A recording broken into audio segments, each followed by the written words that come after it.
Je pense que le fait de disposer sur son territoire d'une cellule de planification d'urgence, c'est vraiment indispensable, et singulièrement dans les grandes villes en tout cas, pour pouvoir vraiment autour de la table réunir tous les professionnels qui sont mobilisés dans leurs disciplines respectives en cas de situation problématique. Mais il ne faut pas évidemment attendre les situations problématiques pour pouvoir se coordonner, pour pouvoir apprendre à travailler ensemble.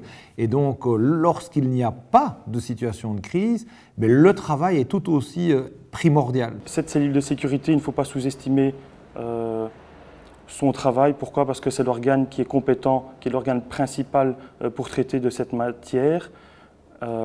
Et donc, le PLANU en est un moteur. Il peut lancer les débats. Ensuite, c'est la cellule de sécurité qui va définir les priorités, faire les choix stratégiques qui s'imposent. Ce qui était important depuis mon arrivée aussi, c'est que nous gérons en fait tous les événements qui peuvent se passer sur une commune.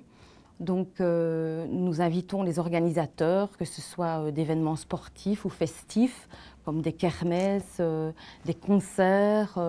Nous avons eu dernièrement l'organisation d'une manche du championnat de Belgique de jet ski ici sur la Meuse.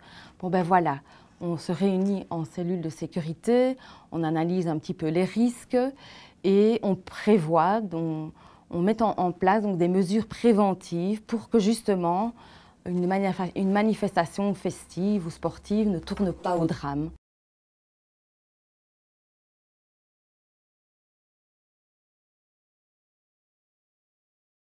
De taakverdeling binnen een crisiscel. Vroeger werd de ambtenaar noodplanning vaak ook nog een beetje voorzien als degene die het logboek moest bijhouden, die ook allerhande taken kreeg. Nu, we hebben met scha en schande moeten ondervinden met een aantal dingen dat het onmogelijk is om het door één persoon te laten doen. Daardoor worden er wel een aantal mensen, zoals de secretaris en zo, die worden dan bijgevraagd om onder andere mee het logboek te voeren. Ze zijn het gewoon van een goede verslaggeving te maken. En dat maakt wel dat een ambtenaar noodplanning dan op die manier toch iets meer ruimte krijgt om zich ook op de kern van de zaak mee te focussen en ja, toch ook wel mee te denken in het oplossen van het verhaal. Het is een vertrouwensband die we de afgelopen jaren ook ja, heel erg gesmeed hebben. We zijn veel dichter bij elkaar gekomen, we weten wat we aan elkaar hebben.